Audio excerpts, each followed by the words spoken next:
الحمدللہ وکفا وسلام علی عبادہ الذین اصطفیٰ اما بعد فاعوذ باللہ من الشیطان الرجیم بسم اللہ الرحمن الرحیم یا حی یا قیوم ایاک نعبد و ایاک نستعین برحمتک استغیث اللہم صلی علی سیدنا محمد وعلی آل سیدنا محمد وبارک وسلم۔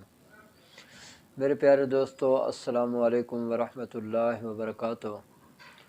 آج ہم جس بیماری کے بارے میں بات کر رہے ہیں وہ ہے منہ کے چھالے۔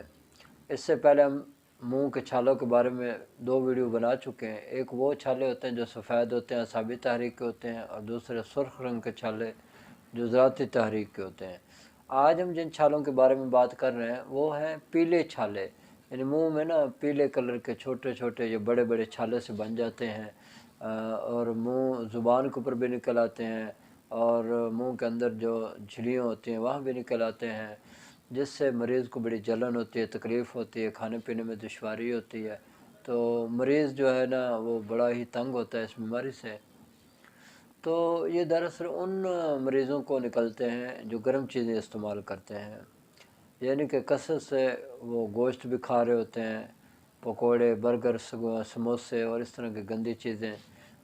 گندی تو نہیں کہیں گے، اللہ کی نعمتیں ہیں، یعنی کہ جن کو بیماری ہے ان کے لیے نقصان دہ ہے۔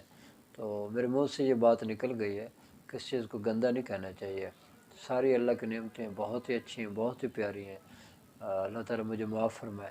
تو بہرحال وہ اس طرح کی جو چیزیں یعنی فاسٹ فوڈ کھا رہے ہوتے ہیں، جس کی وجہ سے ان کے منہ کے اندر پیلے چھالے بننے شروع ہو جاتے ہیں، کیونکہ ایک تو ان کے جسم کے اندر بہت زیادہ گرمی ہوتی ہے۔ ایسے مریضوں کو اکثر میں نے سنا ہے، وہ کہتے ہیں میرے ہاتھ پاؤں کی تلیاں جو وہ جلتی ہے، بہت یعنی گرمی لگتی ہے ہمیں، ٹھیک ہے، اور منہ کے اندر پھر پیلے چھالے بھی بن جاتے ہیں۔ جیسے ہی کوئی گرم چیز استعمال کرتے ہیں ان کے جو چھالے ہیں وہ زیادہ ہو جاتے ہیں، اور اس میں یعنی کہ مرض میں جو ہے نا اضافہ ہو جاتا ہے۔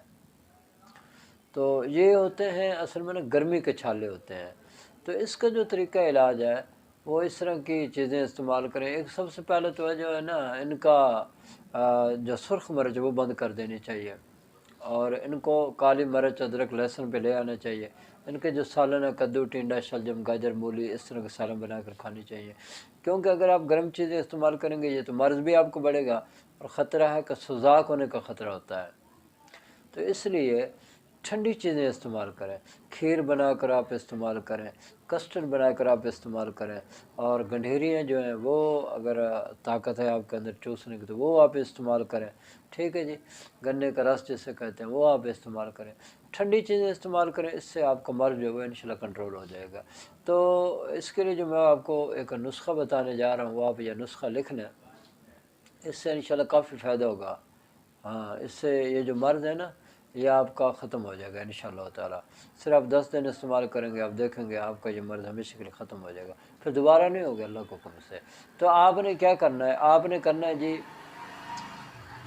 تخم کاسنی، 50 گرام لیں گے، کلمی شورا 30 گرام لیں گے، جو کھار جو ہے وہ 40 گرام لیں گے، گل سرخ ایرانی وہ آپ جناب 120 گرام لیں گے۔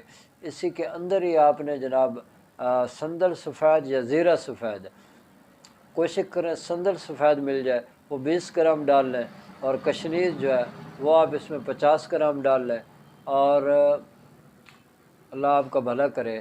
اس کے بعد جو ہے آپ نے گلوکوز ڈی یعنی گلوکوز جسے آپ کہتے ہیں اس کا ایک چھوٹا ڈبہ جو ہے نا ڈال کے آپ نے اس کے انتہائی باریک پاؤڈر بنا کر صبح، دوپہر، شام چھوٹی آدھی چمچ ہمارا دودھ استعمال کریں، انشاءاللہ تعالیٰ پہلے دن ہی آپ کو محسوس ہوگا کہ آپ کے یہ جو دانے ہیں نا پیلے رنگ کے، جو گرمی ہے وہ ختم ہونا شروع ہو رہی ہے۔ تو اس کو آپ نے زیادہ سے زیادہ 2 ہفتے اپنے استعمال کرنا ہے، انشاءاللہ تعالیٰ آپ کا یہ مرض ہمیشہ مشکل ختم ہو جائے گا۔ اب میری اللہ سے دعا ہے کہ اللہ تعالیٰ مجھے اور آپ کو اور پوری دنیا کے تمام مسلمانوں کو صحت والی، سلامتی والی، عافیت والی، برکتوں والی، کامیابی والی، خوشحالی والی، خوشیوں والی فرمائے، آمین۔ وآخر دعوانا ان الحمد للہ رب العالمین، آمین برحمتک یا ارحم الراحمین۔